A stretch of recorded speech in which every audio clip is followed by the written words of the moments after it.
Otep à tous, bien-aimés frères et sœurs. C'est triste à pleurer, mais il faut le dire, il faut le savoir.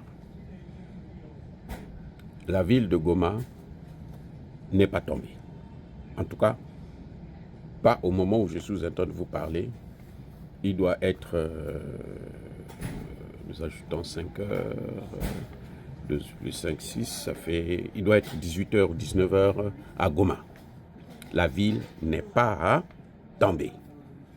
Mais l'avantage est aux mercenaires, aux génocidaires rwandais. Parce qu'ils se sont illustrés encore aujourd'hui même. La ville n'est pas tombée. Les combats continuent. Mais la tendance s'est renversée. En fait, les terreaux rwandais occupent près de 80%, 75 à 80% du territoire. Et donc,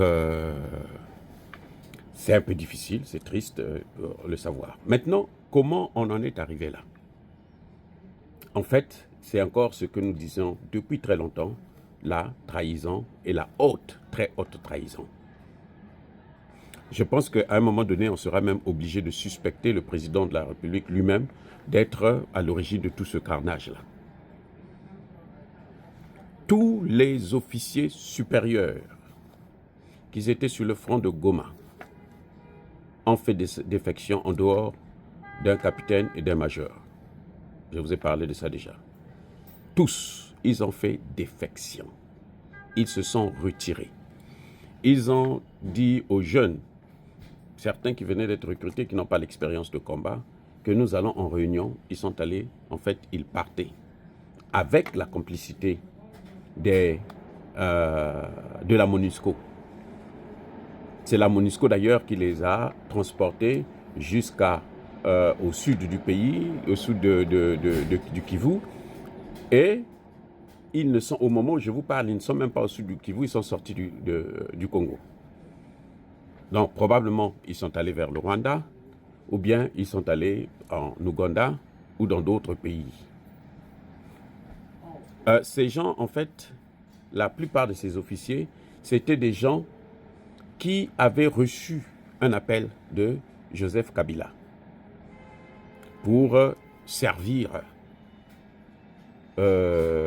Kagame. Bien sûr, moyennant beaucoup d'argent. Donc, la plupart de ces officiers avaient accepté. Et on leur avait demandé de rester sur place, d'attendre jusqu'à la dernière minute. Comme ça, ça va faciliter la chute de Goma. Et c'est exactement ce qui s'est passé. C'est à la dernière minute qu'ils ont abandonné le petit. Ils n'avaient pas d'armes, ils n'avaient rien. Un autre problème, c'est que lorsque Tshisekedi donnait de l'argent aux officiers pour s'occuper de leurs troupes, eh ben, ils prenaient tout, ils mettaient dans la poche. Il y en a qui donnaient des fausses informations au président Tshisekedi, aux autorités, quoi, avec la complicité, bien sûr, de ceux qui étaient là-bas à la présidence, autour du président. Ceux qui étaient autour du président, il y avait la complicité là-dedans. Et donc, ce qui se passait, c'est que quand quelqu'un dit, j'ai par exemple 500 soldats, en fait, il en a à peine 100. Et donc, on lui donne l'argent pour s'occuper de 500 soldats, et donc, il en a 100, et l'argent pour les 400 autres là, c'est ce qu'il met dans sa poche. Donc, cette guerre, ça les a enrichis d'une manière incroyable. Le président envoie de l'argent au Qatar. Comme lui, il s'attache toujours à ceux qui sont aux Occidentaux. Je ne sais pas pourquoi. Ça, c'est une question qu'on va chercher à régler après tous ces événements. Eh bien, cet argent n'est jamais arrivé au Qatar. C'est jamais arrivé en Indonésie. C'est jamais arrivé en Arabie Saoudite. Les gars ont tout pris, ils ont mis dans leur poche. Le président, vous avez entendu, il avait déclaré que nous avons formé 40 000 soldats. Moi, je vous avais même dit que 40 000, de toutes les façons, c'est peu. Le Congo peut former 1 million de soldats en un an. Mais, bon, s'ils ont pu faire 40 000, c'est pas grave. Puisque le Burkina Faso, avec sa population, le Burkina Faso a pu former en un an 100 000. Et il y en avait qui frappaient encore à la porte. Donc le Congo peut faire autant. Mais, qu'on le veuille ou non, c'est arrivé. Au final, en fait, au lieu de 40 000 que le président vantait, c'était à peine 13 000. Vous voyez le décalage. Donc, le président est allé même dans certaines écoles de formation, il n'y avait rien. Les Roumains que le président est allé chercher, c'était les premiers à aller à faire défection. Les mercenaires roumains que le président avait, les Européens, les Otaniens, c'était les premiers à rejoindre la MONUSCO pour être évacués d'urgence. Donc voilà comment on se retrouve dans une situation où des jeunes qui ne sont pas armés, qui ne sont pas expérimentés, se retrouvent autour des criminels de grand chemin, des grands experts de l'assassinat.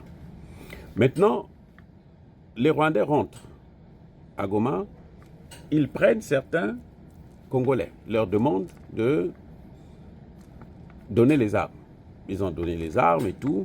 Maintenant, ils les prennent, ils leur demandent de combattre contre les autres Congolais, contre les FARDC. Alors ceux-là, ils ont refusé. Là, ils ont dit non, tout sauf ça. On ne va pas aller encore là-bas. Nous, on a laissé les autres, on ne veut plus combattre. On est pour rien maintenant. Maintenant, allez-y vous-même. Et ceux-là ont été littéralement massacrés. Ils sont nombreux. Je dis bien littéralement massacrés. C'est un carnage qu'il y a eu, c'est un génocide. Bon, ils sont habitués à ça, donc ce n'est pas un problème. De toutes les façons, la communauté internationale est avec eux, hein, la MONUSCO. Ceux qui avaient donné les armes, qui étaient partis à la MONUSCO, on les a libérés, ils se sont retrouvés dans les mains de l'armée rwandaise. Ils ont donné les armes à la MONUSCO. Hein. La MONUSCO dit on va vous protéger. Comme par hasard, ils sont dans les mains de l'armée rwandaise. Ceux-là aussi, pour la plupart, ont été massacrés. Les blessés, on les a amenés, pour certains, on les a amenés vers le Rwanda. Et puis bon, ça, c'est sûr que leur tombeau sera là-bas, un tombeau public. Donc, c'est une situation catastrophique, les amis.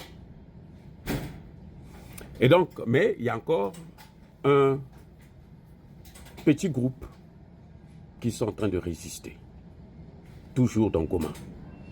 Et surtout, les Wazalendo ont même sorti un communiqué pour dire que nous sommes encore là, nous allons continuer la lutte, nous n'allons pas baisser les bras. Et ce sont eux qui sont passés par un certain nombre qui ont... si vous avez entendu une embuscade qui a été tendue au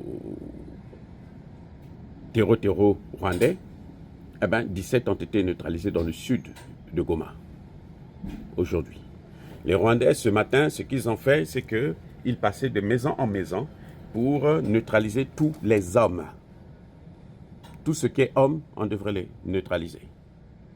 C'est-à-dire que je ne sais pas ce que cette communauté... Pour moi, elle ne vaut absolument rien. Et pour moi, je pense que la ministre des Affaires étrangères, elle est en train de perdre son temps ici à New York. Voilà. La solution, je le répète encore, je le dis, c'est aller vers les Russes qui peuvent nous aider. Parce que ce qu'il y a, c'est que le Qatar et l'Arabie Saoudite ont toujours été là. Ce sont eux qui financent toutes les opérations militaires des Américains. Les amis, on va en parler encore plus tard.